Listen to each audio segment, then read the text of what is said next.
વડોદરાના હદસમા માંડવી ટાવર નજીક ઘડિયાળી પોળના નાકે સુપ્રસિદ્ધ અંબાજી માતાજીના મંદિર ચોકમાં કોઈપણ જાતના ડમ દેખાડા કે પ્રતિસ્પર્ધા વગર માત્ર પુરુષોના જ ગરબા યોજાય છે, જેમાં માત્ર પુરુષ ગાયક વૃંદના તાલે પુરુષો જ ગરબે ઘૂમી પરંપરા નિભાવે છે।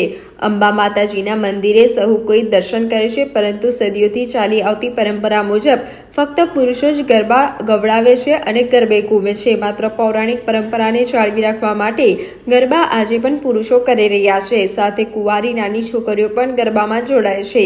સ્ત્રીઓ ગરબીની બહાર રહી ગરબા ગાઈ શકે છે, રમી શકતી નથી। મંદિરના પૂજારીએ અહીં રમતા ગરબાનું મહત્વ અંગે વિસ્તૃત માહિતી આપી હતી।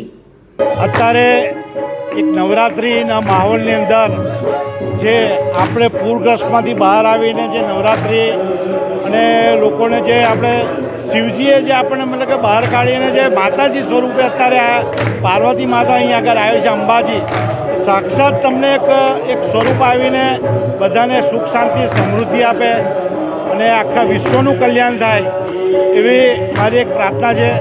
અને 9 દિવસ જે પુરુષોનું જે અત્યારે જે સર્કલ બની રહ્યું છે ને તમને એવું લાગશે કે હકીકતની અંદર આવું કોઈ ગુજરાતની અંદર લગભગ જોવા મેં નથી જોડ્યું।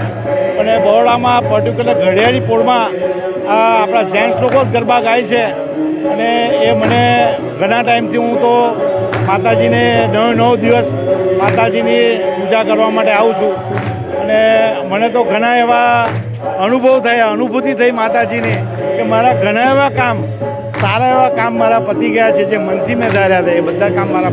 હું દિવાળીપુરા જૂના પાટણ રોડથી આવું છું અને છેલ્લા 7 વર્ષથી આવું છું। અહીં માતાજીના ચરણોમાં ગરબા રમીએ છીએ અને આનંદ થાય છે।